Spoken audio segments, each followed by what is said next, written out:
Syria रे हेबो बड़ परिवर्तन 50 वर्ष शासनर घटिबो अंत आउ किछि मुहूर्त रे बदली जिवो सीरिया देशर चित्र। खूब शीघ्र सीरियार नक्शा बदली जिवो। नुआ सरकार आसिबे, पुराना सरकार हटिबे। देश भितर होइतबा गृह युद्ध एबे विश्व युद्ध रे परिणत हेबाक जाउछि। दुई शक्तिशाली राष्ट्रर हस्तक्षेप परे एही युद्ध उपरे एबे सारा विश्वर नजर रहिछि। गोटिए पटे रहिछि अमेरिका तो अन्य पटे रहिछि रूसिया। दुई शक्तिशाली राष्ट्र एबे परस्पर को टार्गेट करबा आरंभ कर सारिले। केवल सेतिकी नुहे, एबे अमेरिका सह रहिछन्ति इस्राएल और तुर्की देश। अन्य पटे रूसिया को समर्थन जणाउछि ईरान।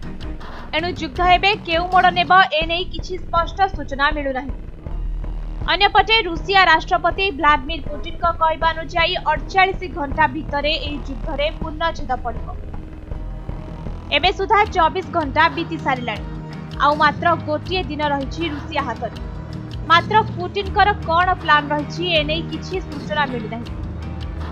गोटिए पटे दुई भाग होइतिबा मध्य प्राच्यर सबु राष्ट्र परस्पर को एबे टार्गेट करुछन्ति।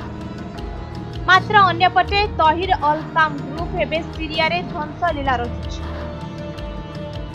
सीरिया देशर मध्य भागरु 150 किलोमीटर स्थान को कब्जा करि सारिलाणी एही दल। वर्तमान देश रे शासन करुथिबा बशर अल असदक कब्जारु निज अधीन को पूरा देश को नेबाकू प्रयास करुछि तहिर अल शाम। एही आर्मी ग्रुप एबे राष्ट्रपति बशर अल असदक बासभवन को कब्जा करि नेछि। एहासह सबु जिनिस भंगारुजा करबा आरंभ कर देछि। आगरु बशर अल पिता और जेजेबापा शासन करुथिले। एणु समस्तंकर प्रतिमूर्ति मध्य बासभवन रहिथिला। से सबु को गोटी गोटी करी भांगी छंती विरोधी दल। तेबे जदि देखा जाए बशर अल को क्षमताच्युत करबाकू एही युद्ध आरंभ होइथिला। मात्र तहिर अल शाम एथिरे असफल हेबारु से अमेरिकार सहायता नेथिला। एथिरे जो बाइडेन सहाय्य करथिले। अन्य पटे रूसिया निजर स्वार्थ पई सीरिया को रक्षा करबाकू आगे आसिथिला। एही बळी दुई देश रे चलिथिबा गृह युद्ध धीरे धीरे एबे विश्व युद्ध रे परिणत होई सारिछि। ब्यूरो रिपोर्ट समय लाइव।